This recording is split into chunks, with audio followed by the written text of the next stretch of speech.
the story of the kings and queens of England is more surprising than you might think. It's a fine drama, 1,000 years of tales of lust and betrayal, of heroism and cruelty, of mysteries, murders, tragedies, and triumphs. But there's more than that.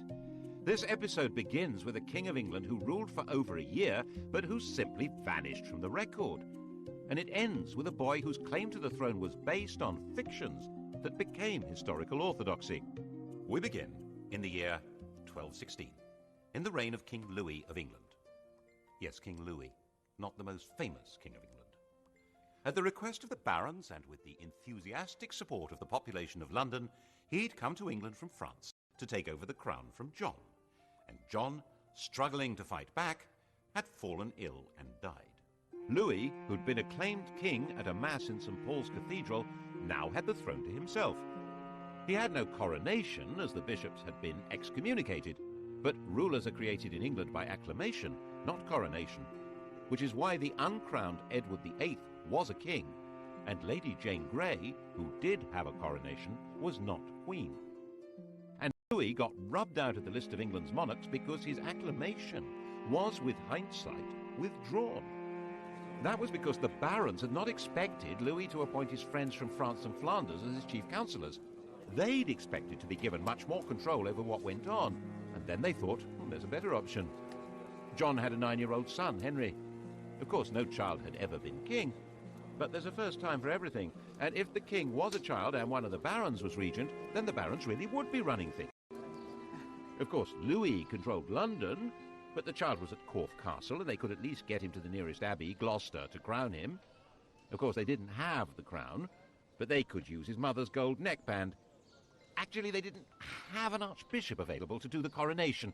Never mind, the Bishop of Winchester was available and had the keys to the treasury. It wasn't a well-attended ceremony. Not even all of John's executors could get there, but it would have to do.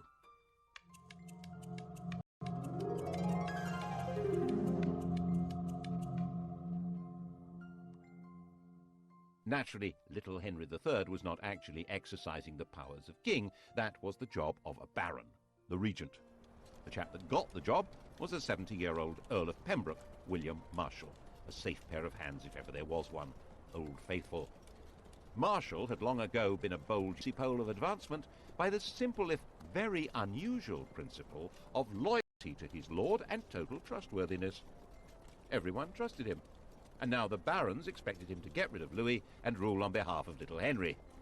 And Louis was roundly defeated. In the end, he agreed to go back to France and agree he'd never been King of England at all. And all the barons and bishops who'd acclaimed him as king agreed that they'd never done anything of the sort. Everyone became patriotic. For the first time since the Norman conquest, the French were being described as foreigners, looting the English. The barons all spoke French, and they had nothing in common with the villeins on their lands, but they were beginning to feel English. And William Marshal reissued Magna Carta and said that all the old laws and rights of England were exactly what Henry III wanted to uphold. William Marshal died, the grand old hero of England, in 1219, and Henry was given a proper coronation at Westminster the following year. As Henry grew up, the barons and bishops had no intention of letting him get away from them. He learned to do as he was told, and that pretty much defined him as a king.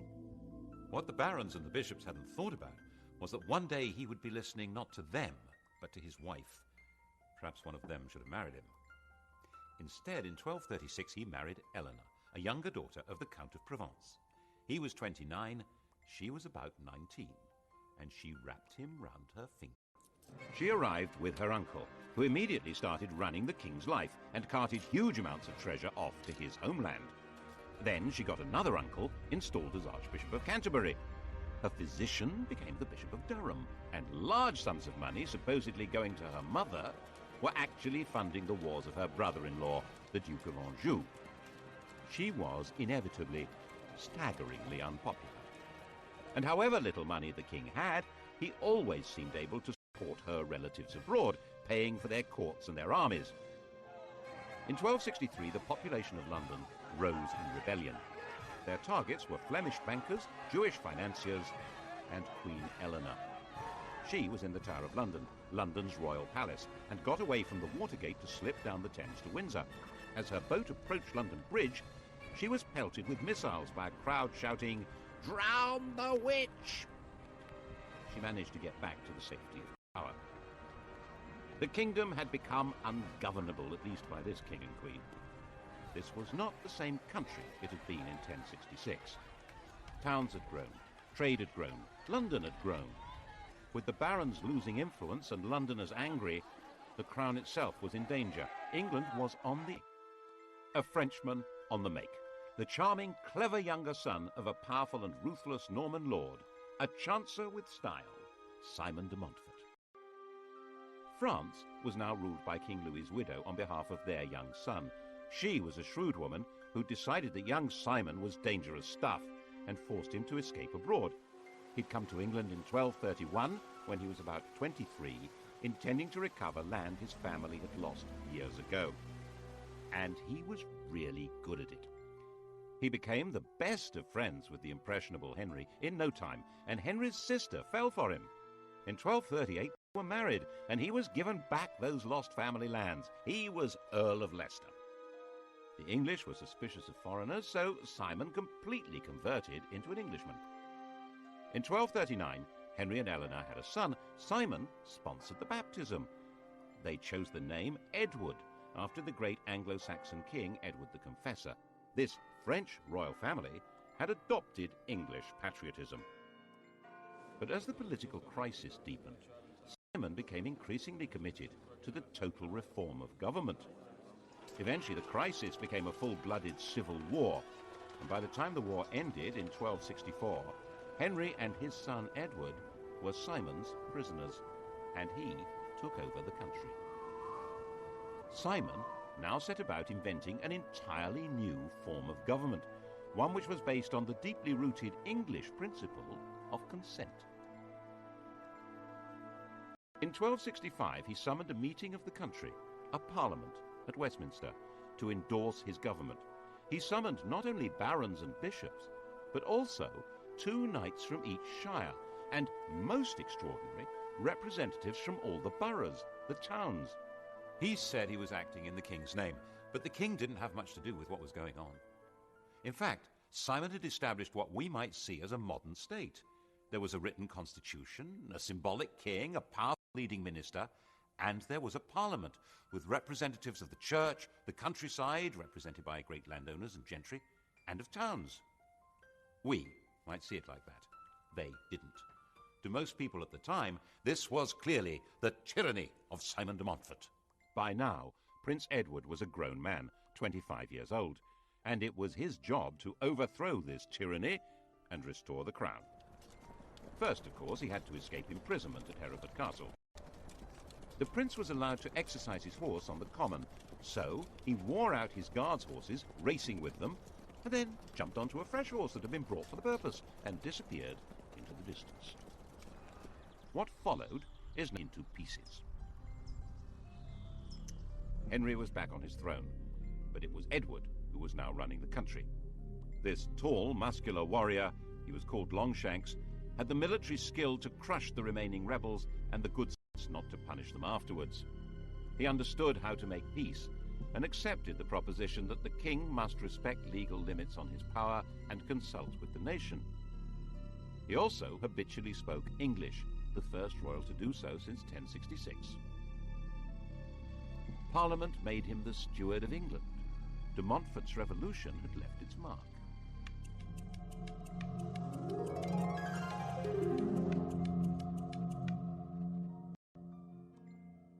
The old king died in 1272, having reigned for 56 years. Edward's main interest in life was chivalry and warfare. His natural costume was armor. It had been since he was a child. When Henry died, Edward was out of the country on crusade. He came home to be crowned with his queen, yet another Eleanor, in 1273. The daughter of the King of Castile, she'd already borne Edward 6 children. They would have 10 more. England now had something like a settled system of government. Edward confirmed the existing charters, including Magna Carta, and was able to leave the business of government and justice to his council and judges. His main concern was how to gather the money to conduct his military interests without provoking more rebellions. He hit on a brilliant policy. He invented nationalism. To demonstrate that his kingship was rooted in English tradition, he and Eleanor conducted the most remarkable ceremony at Glastonbury in 1278. In 90, the monks of Glastonbury had found graves which were believed to be those of King Arthur and Queen Guinevere. The bones had been placed in the Lady Chapel. Now, 88 years later, King Edward carried the bones of Arthur and Queen Eleanor those of Guinevere. They put the legendary remains in a magnificent tomb in the main church. Edward presented himself as a new Arthur. All this was part of a wider campaign to give his kingship the power of myth, and so unite the country behind him. This unity was going to be needed when he claimed supremacy over all Wales. It worked. When the Welsh princes rejected his claim, he was able to raise the money to make an enormous military effort. He became the first English king to totally conquer this mountainous territory. One of its princes, Llywelyn, was killed in battle. His head was mounted on the Tower of London. They were hanged, beheaded, and quartered. This was a savagery previously unknown in English law.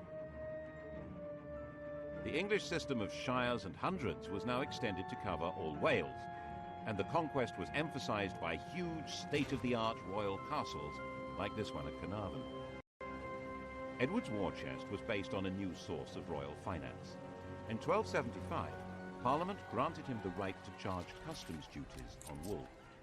See how useful it was having a parliament, with merchants to agree to taxes. Nevertheless, popular rhymes suggested trouble was brewing. The king he wants to get our gold, the queen would like our lands to hold. His war chest had come from Jewish moneylenders, but now they had no more to give. Never mind, the Jews could serve another purpose. Italian bankers would provide advances on the customs duties and collect the taxes themselves, and Edward could unite the country behind him in persecuting the Jews. 650 years later, the Third Reich would adopt his entire program.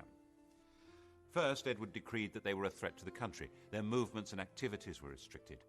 To identify them easily, all Jews were obliged to wear a yellow patch in the shape of a star. Next, he arrested all the heads of Jewish households. Over 300 were taken to the Tower of London and executed, while others were murdered in their homes. Finally, in 1290, the king banished all Jews from the country. By now, the armored overlord was a national hero. When his wife, Queen Eleanor, died in the same year, worn out by childbirths, his own grief was turned into a major display of national mourning. Her body was ceremonially carried from Lincoln to Westminster, and a memorial cross erected at every one of the 12 resting places, including here at Charing in London. Charing Cross. It was time to enlarge the kingdom again. In 1296, he led an army to enforce his claim to Scotland. Edinburgh was seized, and the King of Scotland, stripped of his crown, was imprisoned in the Tower of London. Scottish kings were crowned enthroned on the Stone of Scone, or Stone of Destiny.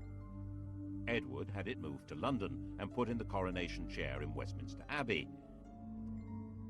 Edward appointed a trio of Englishmen to run the country.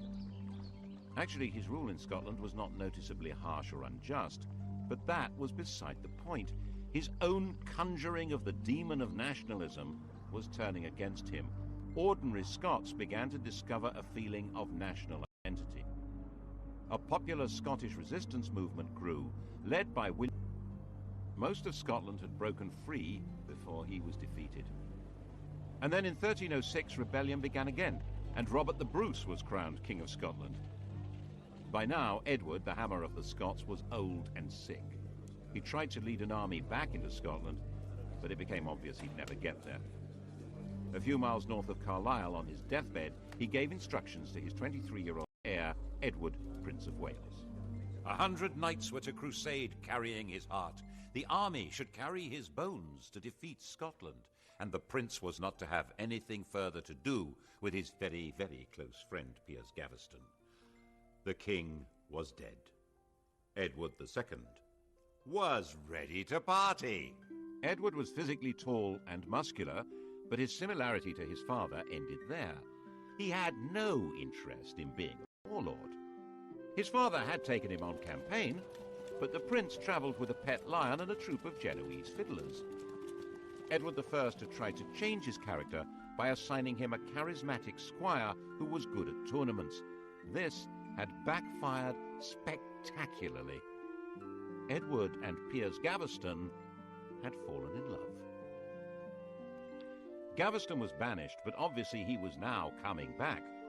Gaveston was an elegant, charming, artistic man who loved showing off his power over Edward and could still easily beat more macho men in tournaments.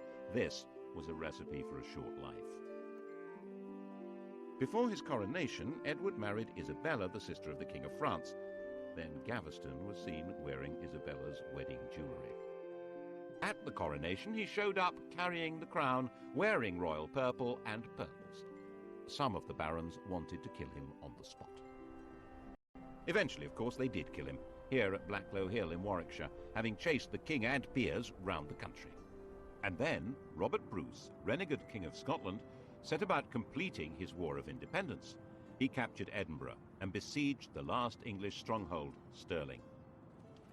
In 1314, Edward II set out to relieve the city.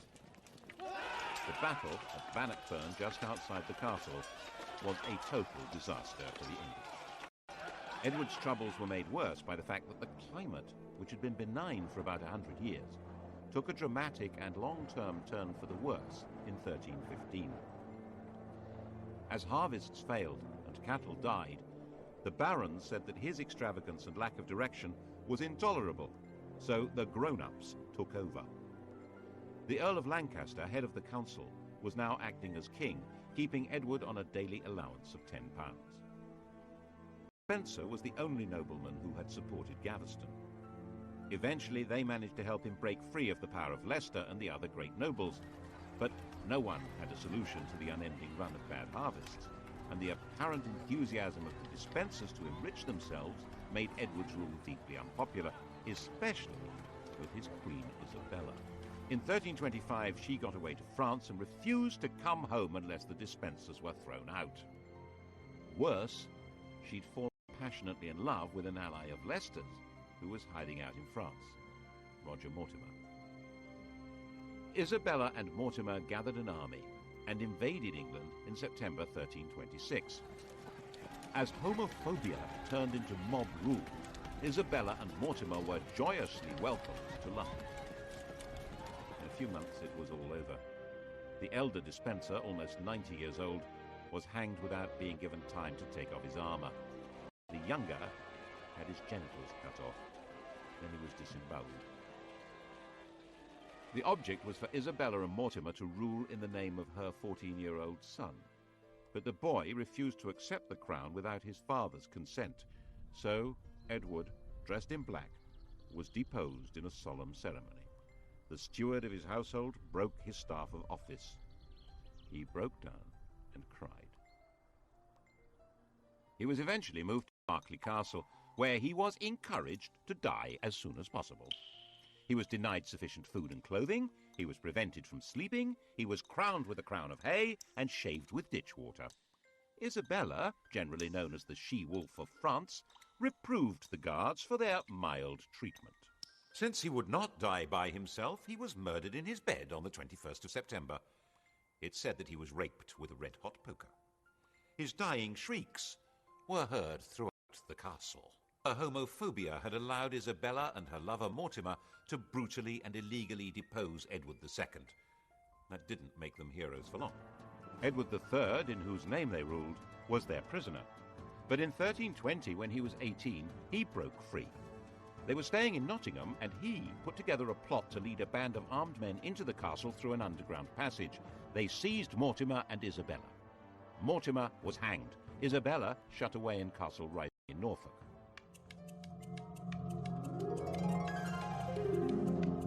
and England had a king again. Law and proper government would be resumed under a handsome young man, properly entitled to the throne, who also happened to be a fine chivalrous knight who spoke English, French and German, and who was already married with a baby son. What could be better than that? Extraordinary and significant military campaign since the Norman Conquest. He announced that by the laws of inheritance, he was the rightful successor to the throne of France. It was rubbish. It wasn't. But he certainly meant to be.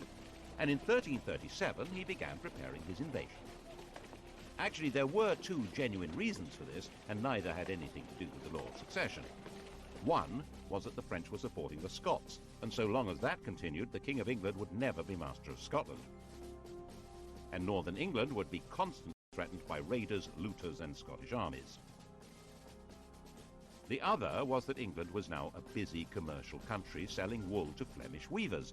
In 1336, Philip of France decided to take control of this trade.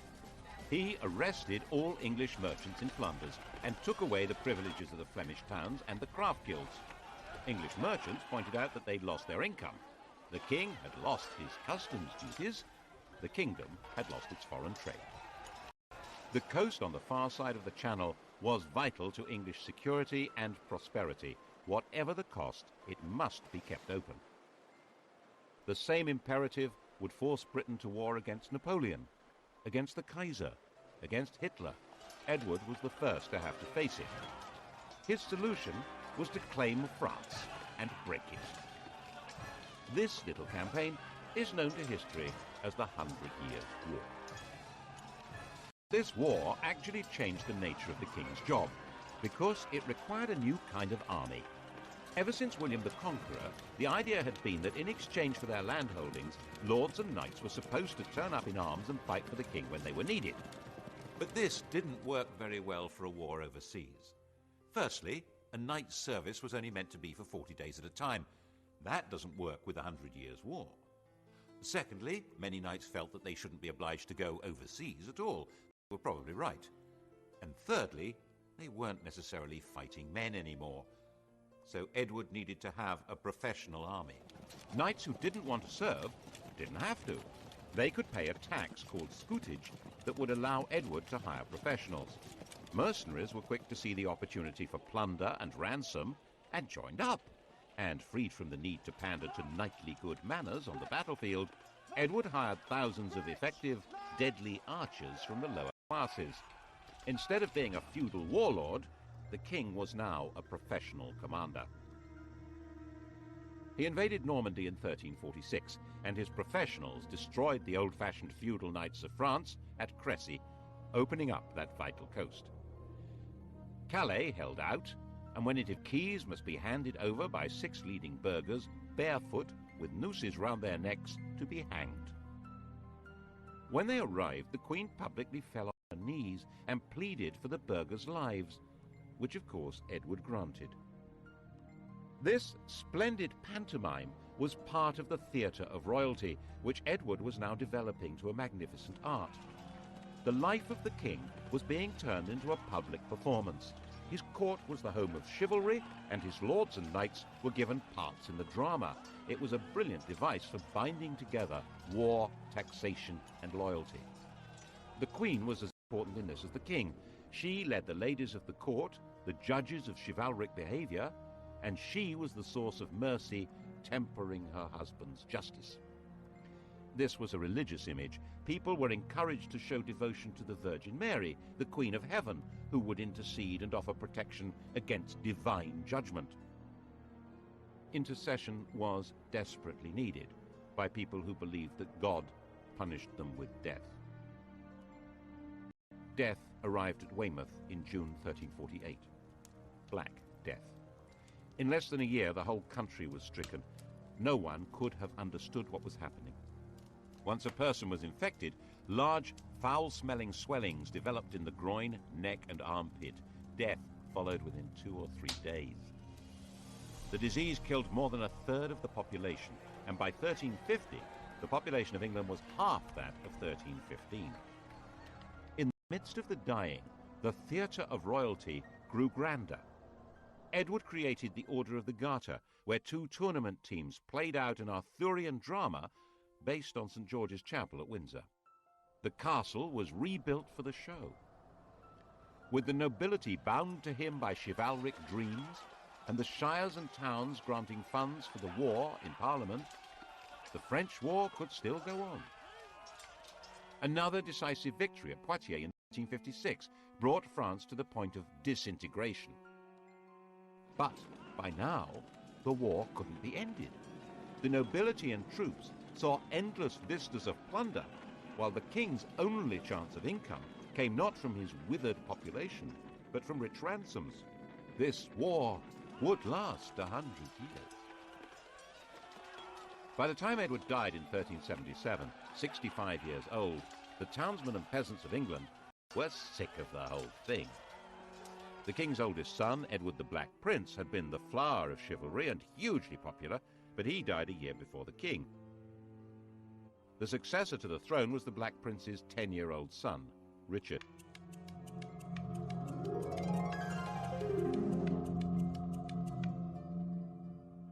The war had by now turned against England. The French were ravaging the English coast. The shrunken working population demanded proper wages. They had no interest in performing feudal duties on the land, while desperate landowners needed more than ever to enforce them. Gaunt's government needed money and tried to raise it from a poll tax, not understanding that the population was far smaller than before. When they failed to raise the money they'd expected, they tried again, and England erupted. Lords, nobles, bishops, get rid of them all. Who needs them? When Adam delved and Eve span, who was then the gentleman? The so-called Peasants' Revolt of 1381 was actually an uprising of the respectable people of towns and villages across England. Its aim, at least for the rebels that captured London, was an end to lordship in church and state. Just one archbishop and a king. Specifically not, they added, a king called John. They detested John of Gaunt, who went into hiding. The dramatic moment, of course, was the meeting of Richard and the rebels at Smithfield on the 14th of June. The rebel leader, Wat Tyler, was talking to the king when the mayor of London cut him down. The rebels immediately drew their bows, and the king, now 14 years old, rode forward to calm them. I will be your captain. Come with me into the fields, and you shall have all you ask. And they dispersed as he told them. It was an astonishing lesson in the mysterious power of kingship. The rebels should never have trusted him, of course. Once the danger was past, the ringleaders were hunted down and killed. Villains ye are, and villains ye shall remain. Years later, when Richard would need popular support, he would find he had none. But Richard had been given a dramatic vision of himself. He seems to have been convinced that the basis of his power lay in the special authority of sovereignty. He was the first English king to have portraits made. Instead of wars, he offered tournaments accompanied by music and dancing with the ladies of the court. But Richard's choice of companions were not the kind of men that most barons approved of. And above all, Richard abandoned the war with France, leaving France in control of Flanders. Unpleasant references were made to Edward II, and look what happened to him. He found himself up against a group of noblemen who called themselves the Lords Appellants, which is what happened. Richard was effectively dethroned.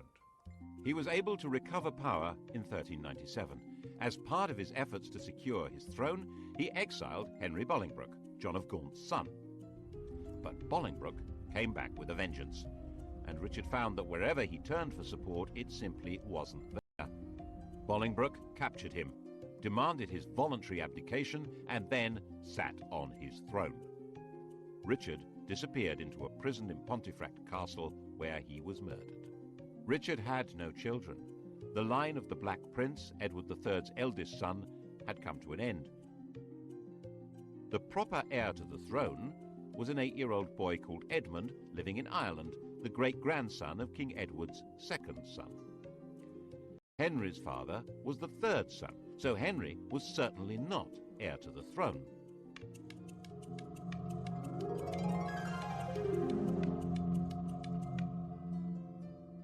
But he was a big man, with a big red beard and a big army, and he was sitting right there in England on the throne, not in Ireland, not 8 years old, so Parliament decided that he was very definitely fully entitled to be King of England. Oh, yes!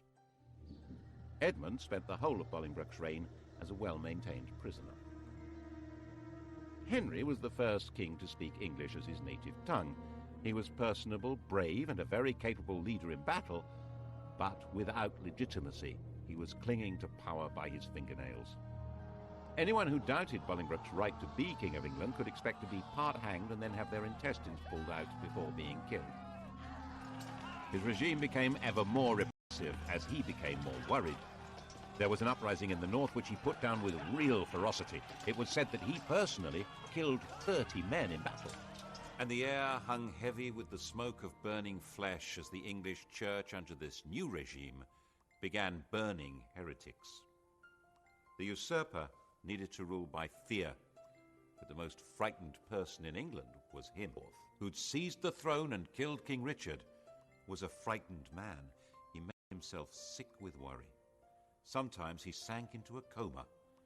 People said he had leprosy. Government was taken over by his son, also called Henry, a young man who'd grown up fighting on his father's behalf. In fact, Parliament suggested that the king abdicate in his son's favour, which he refused to do. In 1413, the Grim Reaper came with a more convincing offer. He was only 45 years old, and the 26-year-old Henry V was crowned in April in a snowstorm. To get the country back onto a stable footing, he gave Richard II's remains a proper burial, and of course he got back to the important business of invading France. France was still in a state of disintegration, ruled by Charles VI, a man with a severe mental disturbance. In a fit of derangement, he'd slaughtered his own attendants. Now he believed that he was made of glass and about to break. He actually had iron rods stitched into his clothing. It was easy meat, and Henry's overwhelming victory at Agincourt in 1415 destroyed much of France's aristocracy. The English king was now in control of Paris. Charles, very fragile, agreed to acknowledge Henry as heir to the French throne. This meant disinheriting his own son, the Dauphin. And Henry took Charles's sister, Catherine de Valois, as his bride. What a great place to end the story. England safe, Edward III's plan to take over France brought to fruition, a genuinely popular king, and they all lived happily ever after. Not. In 1422, Henry V, not yet 35 years old, contracted dysentery and died. England had a new king, Henry and Catherine's son, Henry VI. 6 weeks later, the King of France also died, and Henry VI became King of France. Just one problem. His Majesty King Henry VI was only 10 months old. The Duke of Bedford was appointed Regent of France and the Duke of Gloucester Regent of England. And the baby's kingdoms, especially France, were in serious trouble.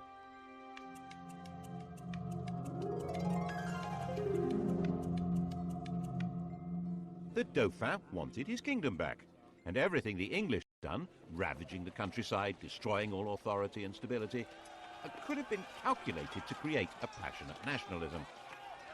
It was entirely natural for people to believe that Joan of Arc was on a divine mission to drive the English out of France and give it its rightful king. Under her inspirational leadership, the Dauphin's forces took over Orléans and Reims, and he was crowned King of France in Reims in 1429. Little Henry still not been crowned king of anything. Something obviously had to be done about that, so later the same year, now 7 years old, he had a coronation in Westminster Abbey. The idea was then to get him to Reims, where kings of France are supposed to be crowned. But that just wasn't safe, so he ended up being crowned King of France in Paris. It was all a mess. In fact, English forces were now fighting a losing battle. The new factor in the equation was gunpowder. Cannon and handguns changed the whole nature of warfare. And Henry, it was his job to lead the English forces in battle. They were finally destroyed at Castillon in 1453. The 100 Years' War was over. England was left with no possessions in France except Calais. But Henry's problems had barely begun. The taxes needed to fight the war and corruption among royal officials meant the country was disheartened and angry, and the issues of legitimacy that had lain pretty dormant in England since Henry Bolingbroke usurped the throne were now coming out of the woodwork. Richard II had been the last legitimate king of England, if there was such a thing. He'd been succeeded by his murderer, Henry Bolingbroke, the father of Henry V, the grandfather of Henry VI. They were all descended from John of Gaunt, Duke of Lancaster. But that wasn't the legitimate line of descent. John of Gaunt had an elder brother, whose descendants were still alive. The rightful king of England had not been Henry IV, but Edmund, the Earl of March. And now that Edmund was dead, it was his nephew, Richard, Duke of York. Edmund had carefully and probably wisely never made a point of making his claim. Henry IV and Henry V had been seriously powerful men, but Henry VI wasn't in the same league. His interest was not in war but in learning. He founded Eton and King's College, Cambridge, and he was a gentle, pious man. There were men who believed that he was more a saint than a king. Richard, Duke of York, now 40 years old, decided that it was time for the crown to fall into his hands. His claim was supported by most of the barons of southern England. The northern barons felt all this was codswallop. They had the right to choose their king, not be passed like slaves to whoever inherited them. And then, quite suddenly, in the summer of 1453, the king went mad. He probably inherited the strain of madness in his mother's family, the illness that had racked Charles VI. The true legacy of Agincourt was not the crown of France, but a recurring disease that would afflict members of the English royal family for centuries. He lost his memory. He lost control of his body. He lost the ability to speak coherently or understand what was said to him. His wife gave birth to their only son, but he knew nothing about it. With the king incapacitated, government needed to be handed to a regent, and the man with the backing in the south to take over the reins was Richard, Duke of York. The inevitable and disastrous outcome was civil war, Lancaster against York. Their badges, the Red Rose of Lancaster and the White Rose of York, gave history the Wars of the Roses. To begin with, it was a war for control, not of the crown, but of the king. Richard didn't want to be crowned while Henry was still alive, nor the king made a partial recovery, but was quite incapable of taking charge of his defense.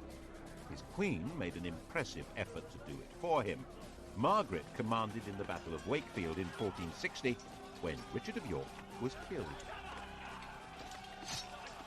Richard's son, Edward of York, had none of his father's qualms about taking the crown.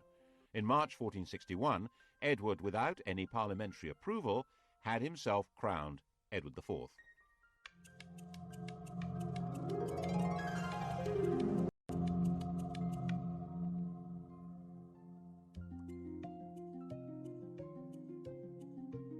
Henry was still alive, a husk, and became a refugee with his queen. The deposed royal family hid in Scotland.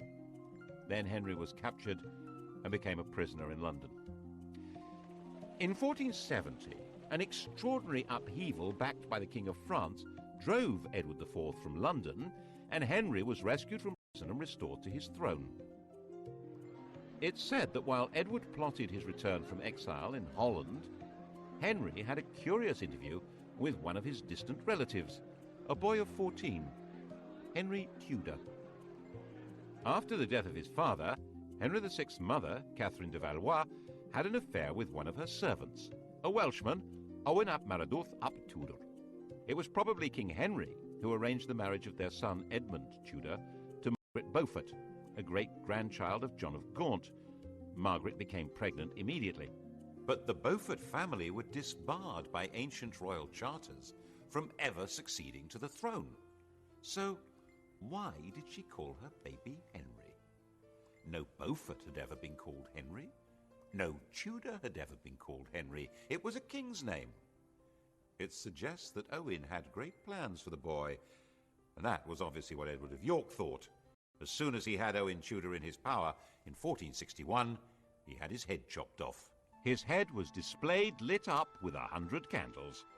Henry Tudor, aged 4, had been taken prisoner, but now young Tudor was free, and according to later stories was looked on as an important figure in the line of succession.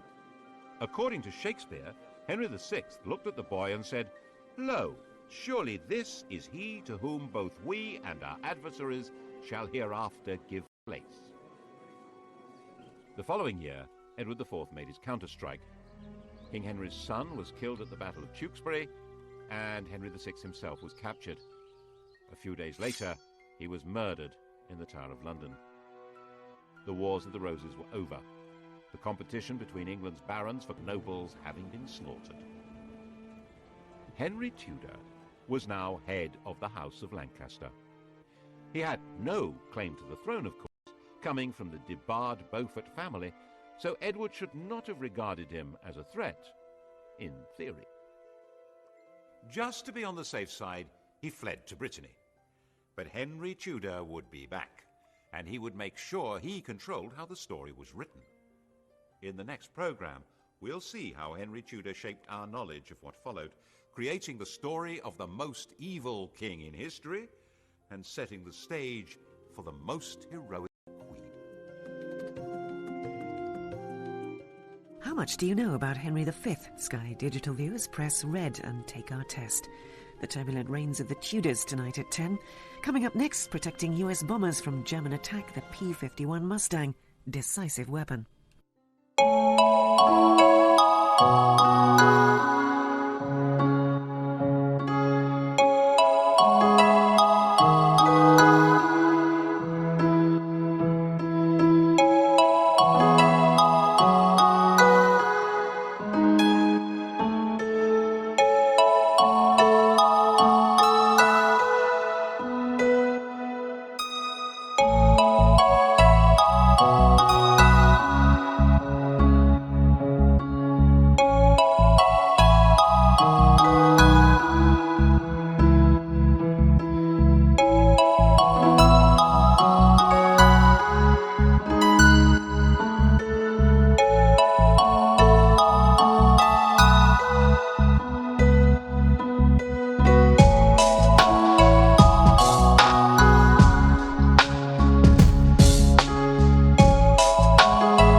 650 years later, the Third Reich would adopt his entire program.